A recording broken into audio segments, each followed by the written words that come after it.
On this episode of A New York Minute in History, I hope this historic marker serves as an enduring symbol of Baltimore's remarkable achievements and inspire future generations of engineers, leaders, and innovators to follow in his footsteps. we honor a trailblazer, Garnet Douglass Baltimore, the first African-American engineer and graduate of Rensselaer Polytechnic Institute in Troy, New York. We attended the unveiling of his William G. Pomeroy Foundation New York State Historical Marker, which pays tribute to Baltimore's pioneering spirit and lasting impact. We also spoke with Dr. Tasha A. Brown, Director of Community Relations at RPI, who led the program. It's all up next, right after this. From the Irish invasion of Canada to the early days of the movies. If you are interested in broadening your understanding of New York State history, then this is the podcast for you. I'm Susan Hughes, historian and archivist for the William G. Pomeroy Foundation, a proud sponsor of A New York Minute in History. The Pomeroy Foundation is a philanthropic organization based in Syracuse, New York. One of our main initiatives is to help people celebrate their community's history by providing grants for historic markers and plaques. Here in the Empire State and across the country, we support a diverse range of marker programs that include commemorating food history, civil rights, folklore, and sites on the National Register of Historic Places. As the nation's leading funder of historic markers, the Pomeroy Foundation has awarded over 1,800 grants since 2005. To learn more about the Foundation's grant programs, visit wgpfoundation.org. That's wgpfoundation.org. Welcome to A New York Minute in History. I'm Devin Lander, the New York State historian. And I'm Lauren Roberts, the historian for Saratoga County. On this month's episode, we're taking you to a brand new historic marker located at 105 8th Street in the city of Troy, which is part of Rensselaer County. The sign is located at the top of an elaborate granite staircase known as the Approach, which connects the city of Troy to Rensselaer Polytechnic Institute, better known as RPI. And the text reads, Garnet, Baltimore. First Black RPI graduate, class of 1881. Lifelong Troy resident. Civil engineer who designed Prospect Park and parts of Oakwood Cemetery. William G. Pomeroy Foundation, 2025. Now, many of our listeners who are not from the Troy area may have heard of RPI, but they probably haven't heard the name Garnet Baltimore. So let's start off with talking a little bit about who he was and how he came to be the first Black graduate at RPI. Well, let's start with his name, Garnet Douglass Baltimore. So he was from a very prominent African-American free Black family in Troy. His father, Peter, was a barber and also very active in community life in the city. He was also a member of the Underground Railroad and was an abolitionist, of course, and very involved with several of the most prominent abolitionists in the state and nation at the time, including Henry Highland Garnet, who was a legendary preacher and an abolitionist based in Troy at the time, and also was associated with Frederick Douglass. So that's where we get the name Garnet Douglass Baltimore. He's named after Henry Highland Garnet and Frederick Douglass. And even going farther back, his grandfather, Samuel Baltimore, was born enslaved and sought his freedom as a soldier in the American Revolution. He was promised to be free if he had fought on the side of the Americans during the Revolution. Unfortunately, after the war, he was denied his freedom by his master or owner at the time, and so he escaped and settled in Troy, which is how the Baltimore family came to the area. Now, Garnet Baltimore was born on 8th Street, so not far from where the marker is and right in front of the RPI campus, actually at 162 8th Street. In 1859, he was born, and he again, was born into a prominent African-American family that really valued education and valued the ability of education to lift up a person and allow them to pursue a career and a life on their own. Garnet studied at the William Rich School and then went to Troy Academy, where he and his brother were the first Black students accepted there. He had great grades, and because of the family's connections with prominent people around Troy, he was able to gain acceptance into RPI in 1877's freshman class. And that's how he became the first Black graduate in the year 1881, which then led to an amazing career as a civil engineer, and he remained in Troy for the rest of his life. One of the things about Garnet that we've learned is that beyond being, the first African-American RPI engineering graduate in 1881, was the fact that his career was long and varied. And evidence suggests that he received his first job the day after getting his engineering degree from RPI. And so that started a career in which he worked on a variety of projects around the area and around the state, including parts of the Erie Canal, the Oswego Canal, bridges, other types of civil engineering projects like that. Now, we were fortunate to go to the unveiling ceremony for the Garnet Douglass Baltimore marker. And this entire project, the work, the research that was done to apply for the marker and to receive a marker from the Pomeroy Foundation was done by Dr. Tasha Brown at RPI, and we had the opportunity to speak with her after the event. My name is Dr. Tasha Brown, and it's my pleasure to be here. I have a PhD from the University of Warwick in Coventry, England, in comparative cultural studies. From there, prior to that, I should say, I have a master's degree in African New World Studies from Florida International University down in Miami, Florida, which is now African and African Diaspora Studies. That changed a couple of years ago. My undergrad is from bachelor's degree in history, minor in English Lit from St. Lawrence University in Canton, New York. So I've had quite a bit of experience up and down the East Coast in terms of educational development. And then I did a bit of study abroad in the Caribbean at the University of the West Indies.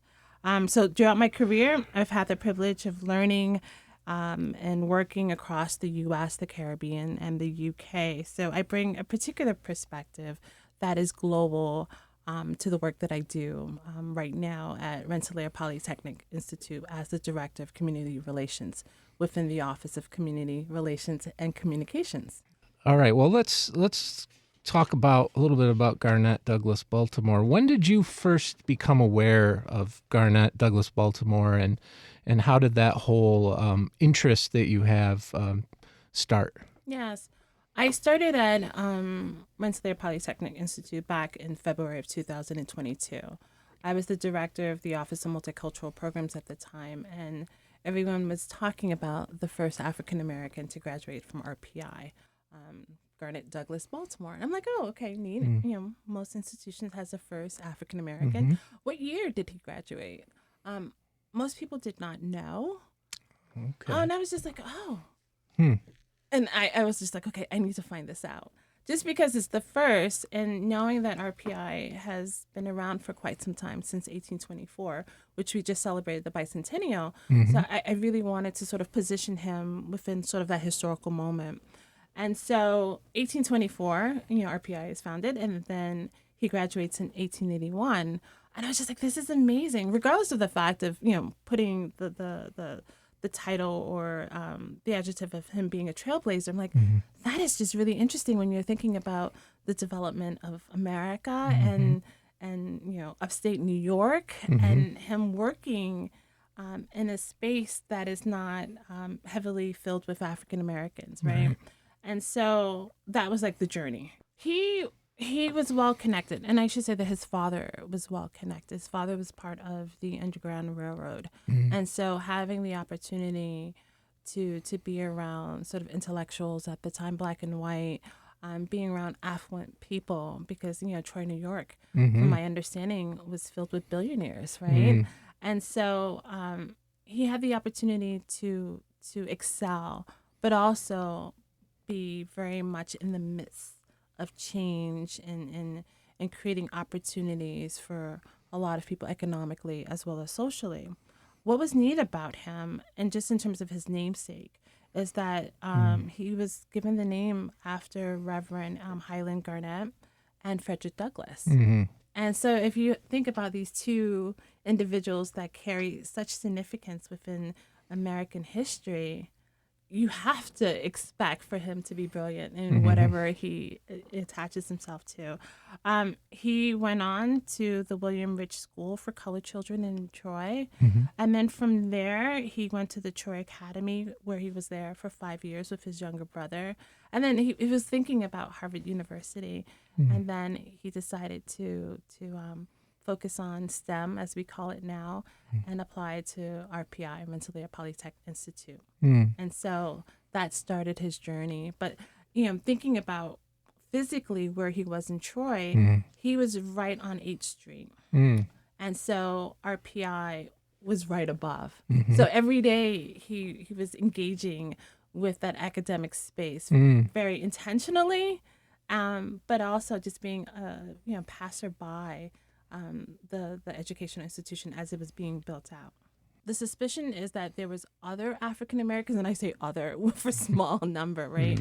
This is class size for 1881 was only 17. So there might have been one or two other individuals of African descent. We would know that they would be male as opposed to female, but we don't have that definitive answer as of yet. But more work is to be done on his life.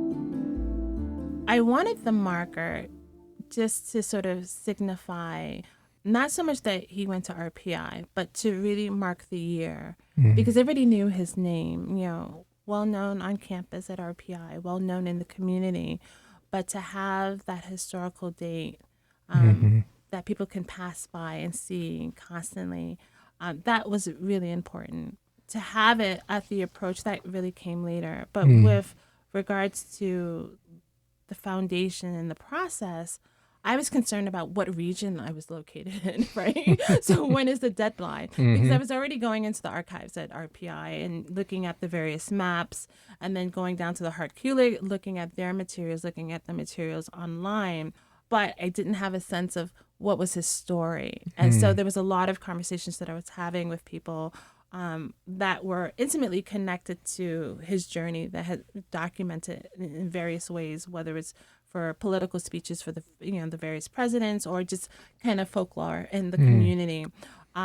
We had a Juneteenth event back in June of 2022, and it was a localized version. That was to celebrate Garnet Baltimore, and it was at that moment I was just like, this would be a really good idea to have a historical marker for him.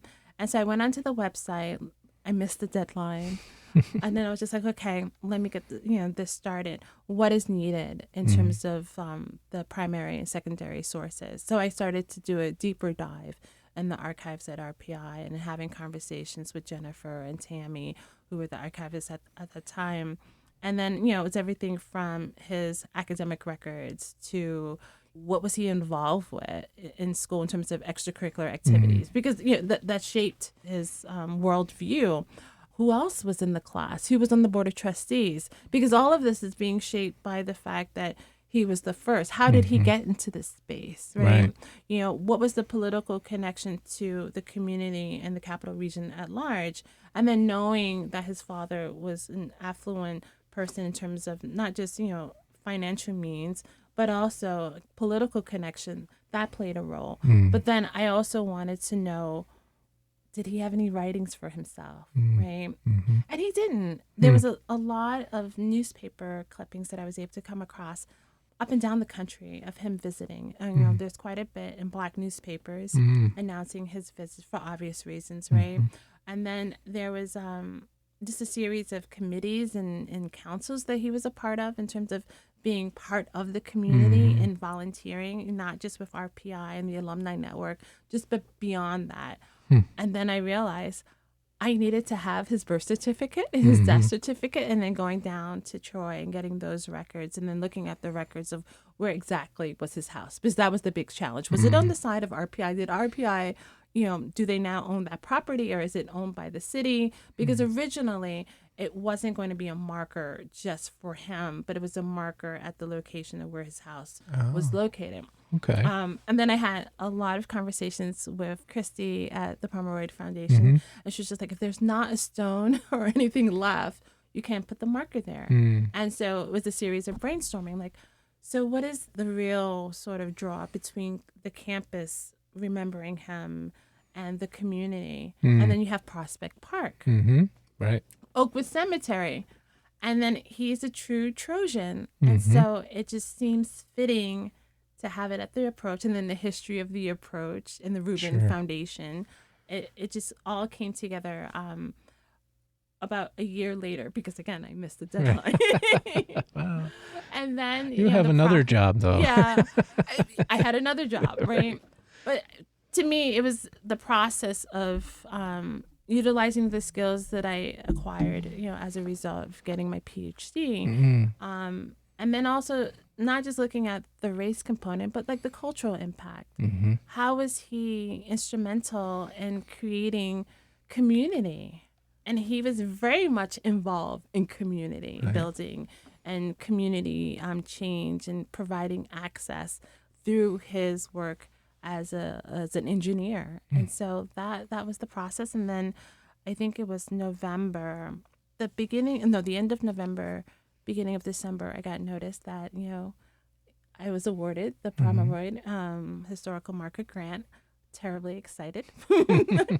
And then we had to figure out what was the proper wording. And that is where the challenge comes in, because it's a small space and it's not a poem. Right. And so you want to be as concrete in terms of delivery of the words, but also as impactful, because you know that people are going to see this for a really long time. And this is possibly their first touch point into doing a deeper dive, not just into Garnet Douglass Baltimore, but Oakwood Cemetery, Oakwood, and RPI, Troy. And then it opens up a bigger space to go down a rabbit hole of just knowledge and time and space. And so it's lovely to know that the marker is up at the approach, and that is not just an RPI experience, but it's a community experience. But I'm curious about, so some of the logistics stuff with all of this, I know can be complex with placing a marker in certain spots. Was there a difficulty in placing it where it is now on the approach, or was that smooth sailing? It wasn't smooth sailing. It was a process for sure. It's figuring out the foot traffic, right? Yeah. Logistics is, who's going to see this? Are we just looking at it from the standpoint of vehicles passing by? Are they going to actually slow down? Not too long ago, RPI put in a crosswalk. And so that was the perfect location. You would, travel up or down the approach, but more so traveling up the approach, and where the marker is located is right at the crosswalk. So you would have to press the button and wait. And as you're waiting, you're now reading. And so that allows for not just the individuals that's standing at the crosswalk to cross the street, but it also allows for the vehicle, the persons in the vehicle, to then look at the marker themselves, because it's big enough for you to take a peek. And if you're really curious, you can pull over and park safely and get out and read the marker.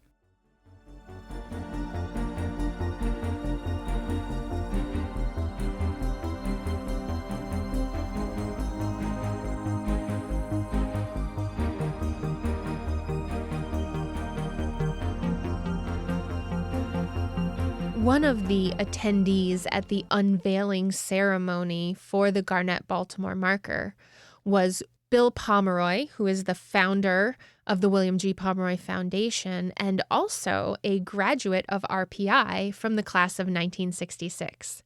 He was invited to give remarks about the Garnet Baltimore marker located at his alma mater.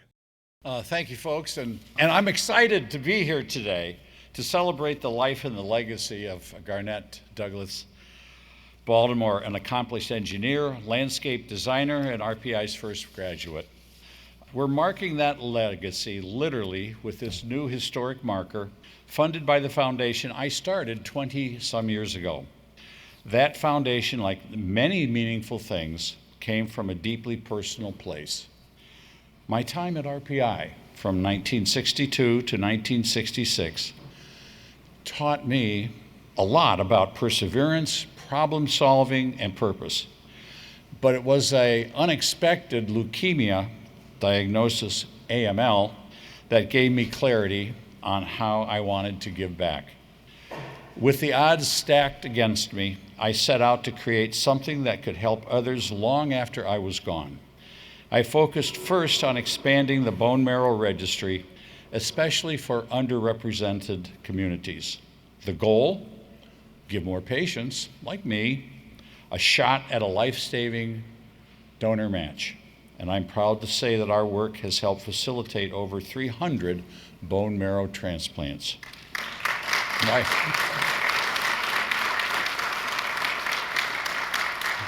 Thank you very much. Later, my interest in history took hold, and our foundation began helping communities across the country uncover and celebrate their local histories. As a boy, my dad took me on his sales calls and frequently stopped at historic sites to learn more about them. And I guess that's where the bug got planted in my head, and I continue now with markers.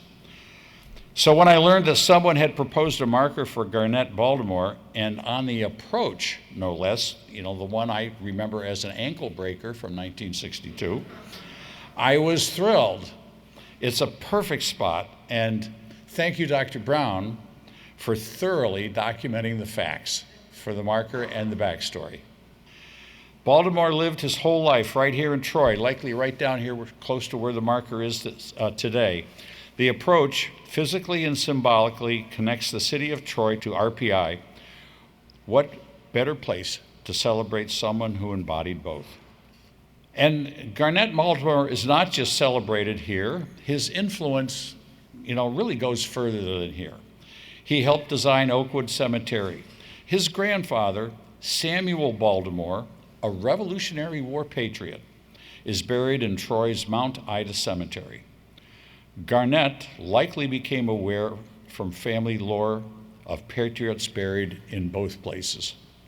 And we're currently developing a new marker with the Sons of the American Revolution to honor 22 known patriots interred at Oakwood. We're also working on a marker for Mud Lock on the Oswego Canal, where Baltimore oversaw a challenging expansion project in the mud. He'll be recognized by name when that marker is installed later on this year. All of this makes me especially proud to now see a marker here that ties him firmly and forever to RPI and the city of Troy.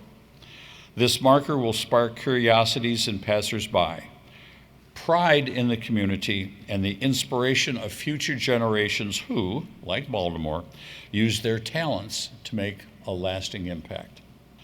As someone who shares whose own story was shaped by this place, it's an honor to share in this moment of pride for your community, and I want to thank you for the opportunity.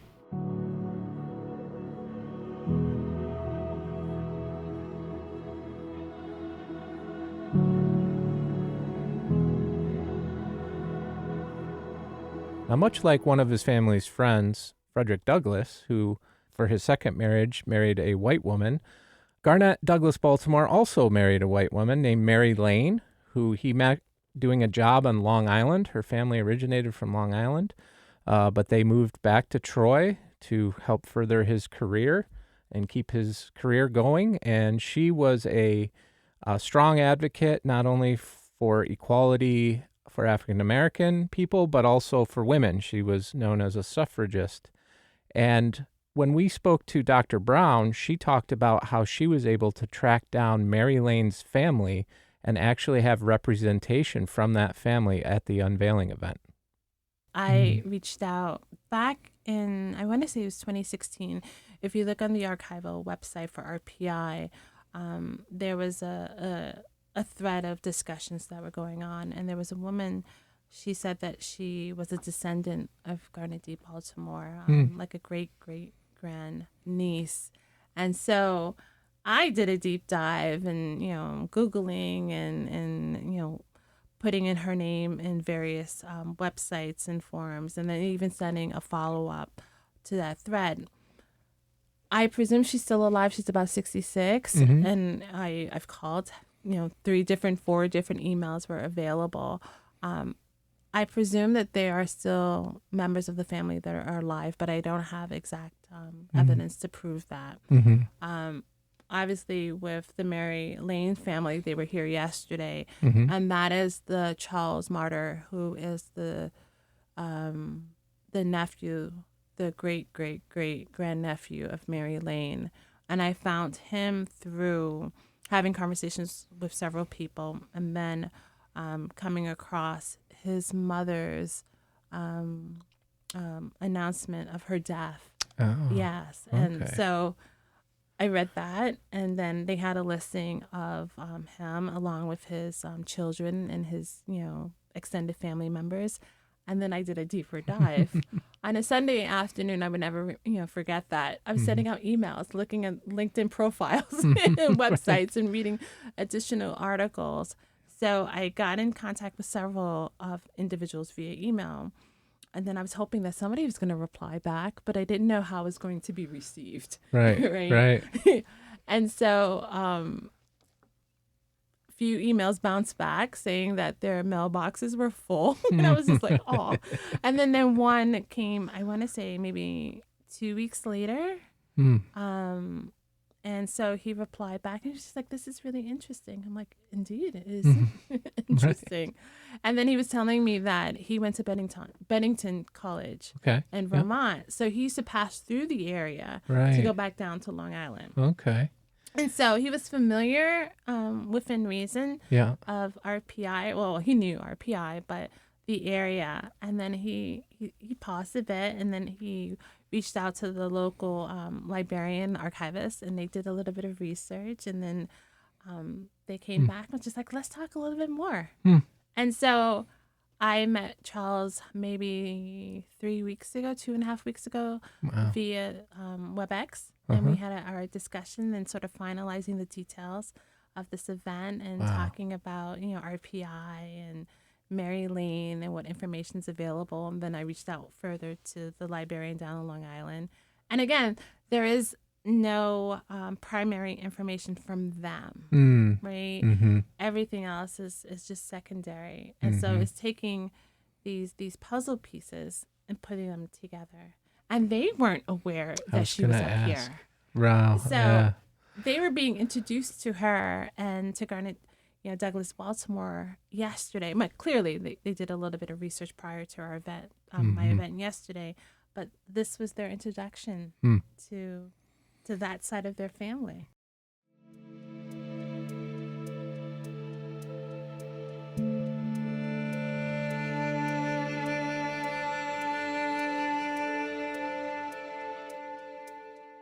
Thank you, Dr. Brown. I really appreciate it.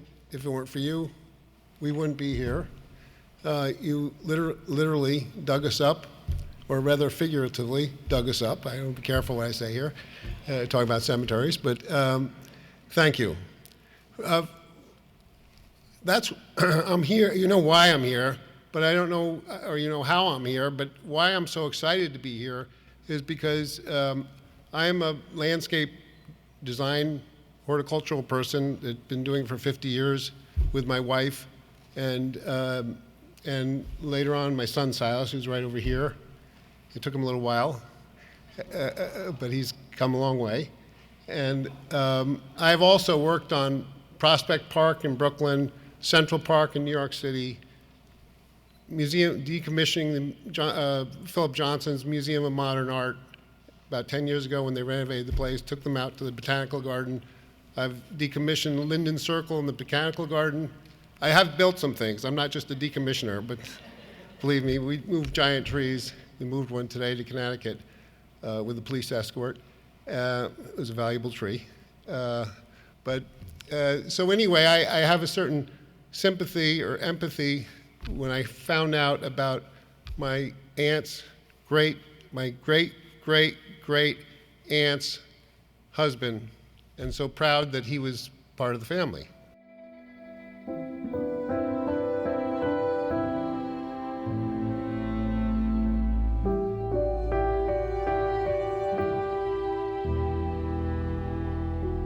Two of the major projects that Garnet worked on in Troy was the laying out of Prospect Park and also laying out parts of Oakwood Cemetery, which is a beautiful cemetery that Troy is well known for.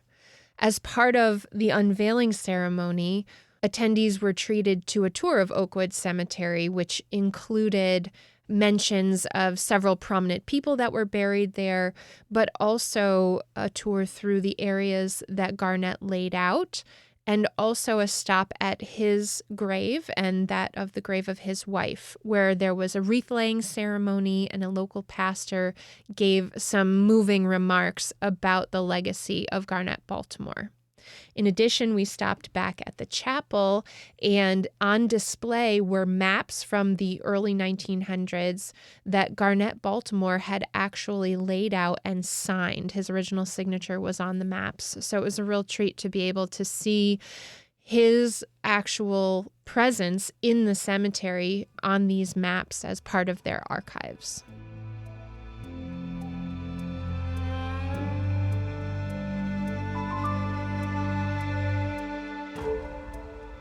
We've talked on this episode about how Garnet Douglass Baltimore was a trailblazer, first African-American civil engineer, graduate of RPI, first graduate from other schools in the area, and also a very active and prominent civil engineer for his whole career, working on projects around the state and around the area. But he really was a Trojan. He was a proud resident of Troy, New York. He was very active, along with his wife, Mary Lane, in local community events and community works beyond his career. As I noted, Garnet was born on 8th Street in Troy, and in fact, he died in the exact same house he was born in.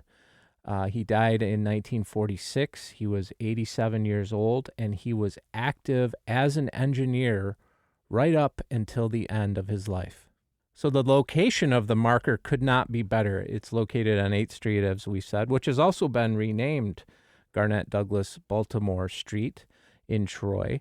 And it's on the approach, which is this arched concrete walkway and stairs that connects RPI's campus to the city of Troy, crosses 8th Street and goes down the hill into the city itself.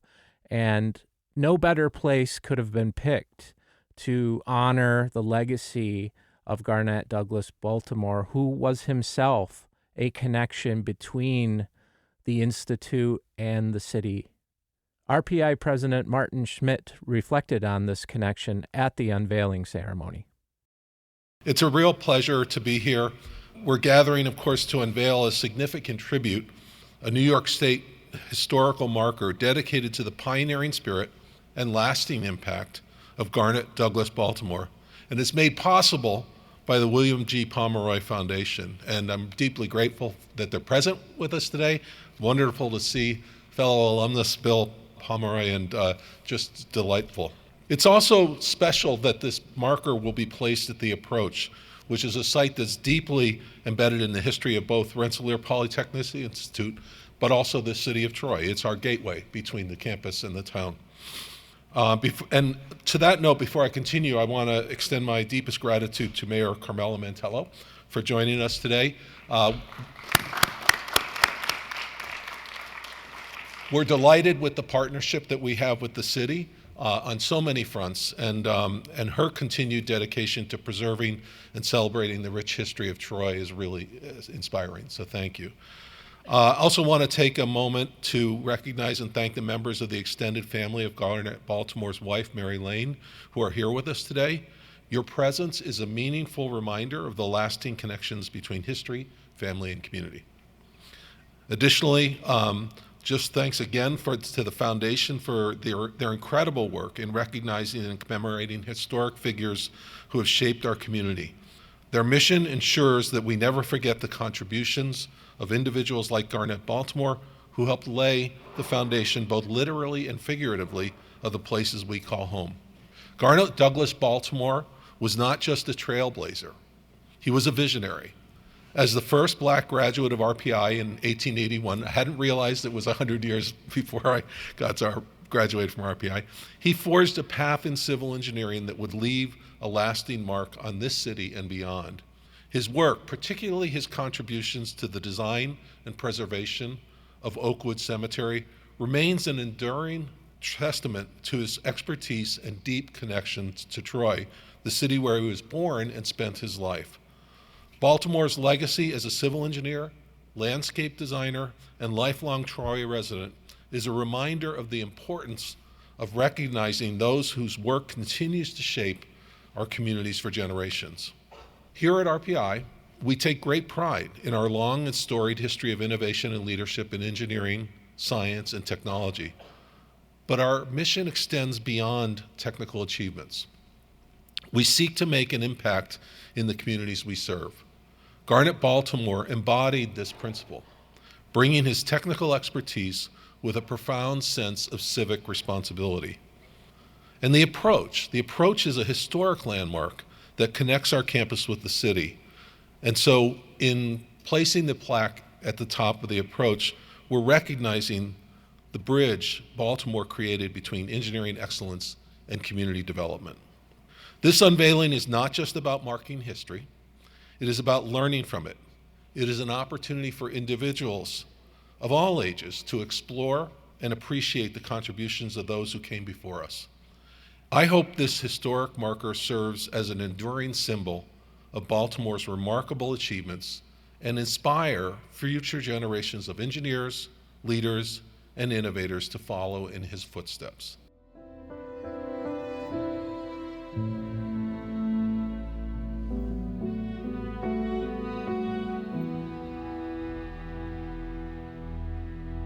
Now, Garnet was such a prominent resident of Troy that when he passed away in 1946, the Troy Record, which is the local newspaper, ran a front page obituary with a photograph, and they said, quote, "There was a time when he was in the thick of municipal affairs. He was architectural engineer at Oakwood Cemetery. He laid out Prospect Park. He was probably the greatest surveyor in the city's history. He was as much a part of Troy as the monument."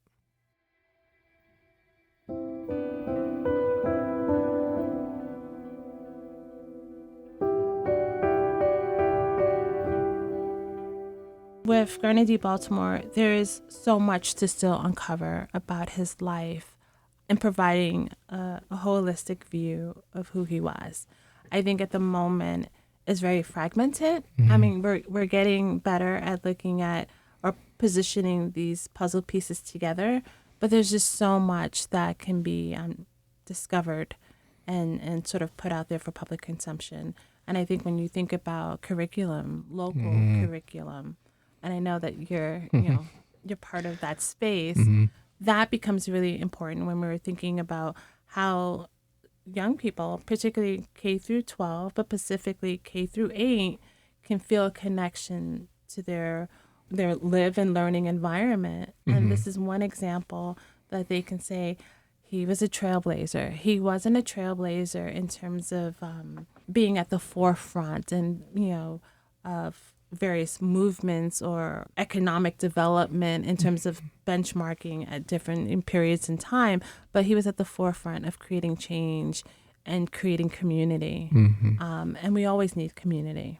So I think this would be really important to put into the curriculum on a regular basis that sort of feeds into opening up the space of thinking about STEM and STEAM for younger individuals, particularly those of African descent, but all students. Thanks for listening to A New York Minute in History. This podcast is a production of WAMC Northeast Public Radio and the New York State Museum, with support from the William G. Pomeroy Foundation. Our producer is Dave Hopper. Special thanks to Sarah Leduc. A big thanks to Dr. Latasha A. Brown for taking part.